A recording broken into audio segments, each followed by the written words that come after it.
வியட்நாமில் இந்திய சுற்றுலா பயணிகள் சென்ற படகு கவிழ்ந்து விபத்துக்குள்ளானதில் தமிழர்கள் 10 பேர் உட்பட 15 பேர் உயிரிழந்தனர்.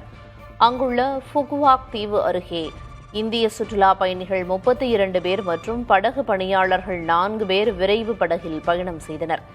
இதில் லாவா செல்போன் நிறுவன குழுவினரும் பயணித்துள்ளனர். இந்நிலையில் திடீரென படகு கடலில் கவிழ்ந்து விபத்துக்குள்ளானது. இந்த விபத்தில் தமிழகத்தைச் சேர்ந்த 10 பேர், ஆந்திராவைச் சேர்ந்த 3, கேரளாவைச் சேர்ந்த 2 என 15 பேர் உயிரிழந்தனர். 21 பேர் மீட்கப்பட்டு மருத்துவமனையில் அனுமதிக்கப்பட்டுள்ளனர். வியட்நாம் படகு விபத்தில் உயிரிழந்த தமிழர்களின் உடல்களை தாயகம் கொண்டுவர நடவடிக்கை எடுக்கப்பட்டிருப்பதாக முதல்வர் விஜய் தெரிவித்துள்ளார்.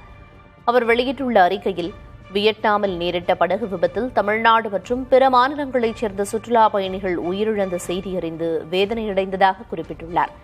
படகு விபத்தில் சிக்கிய தமிழர்களின் விவரங்களை பெற்று அவர்களுக்கு தேவையான உதவிகளை செய்ய தமிழ்நாடு அரசு அதிகாரிகள், டெல்லியில் உள்ள தமிழ்நாடு இல்லம், இந்திய வெளியுறவு அமைச்சகம், வியட்நாம் இந்திய தூதரக உயர் அலுவலர்களுடன் ஒருங்கிணைந்து மீட்புப் பணிகளை மேற்கொள்ள உத்தரவிடப்பட்டிருப்பதாக தெரிவித்துள்ளார். உயிரிழந்த தமிழர்களின் உடல்களை தமிழ்நாட்டுக்கு கொண்டுவர இந்திய தூதரகம் மூலம் நடவடிக்கை மேற்கொள்ள உத்தரவிடப்பட்டிருப்பதாகவும் முதல்வர் விஜய் கூறியுள்ளார். வியட்நாமில் நேரிட்ட படகு விபத்து ஆழ்ந்த வருத்தத்தை ஏற்படுத்தியிருப்பதாக லாவா மொபைல்ஸ் நிறுவனம் தெரிவித்துள்ளது.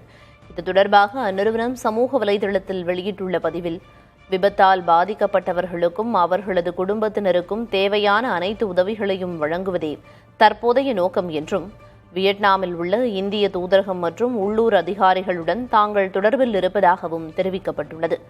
தங்கள் நிறுவனத்தின் குழுக்கள் பாதிக்கப்பட்ட குடும்பங்களுக்கு தேவையான உதவிகளை செய்து வருவதாகவும் லாவா மொபைல்ஸ் நிறுவனம் கூறியுள்ளது.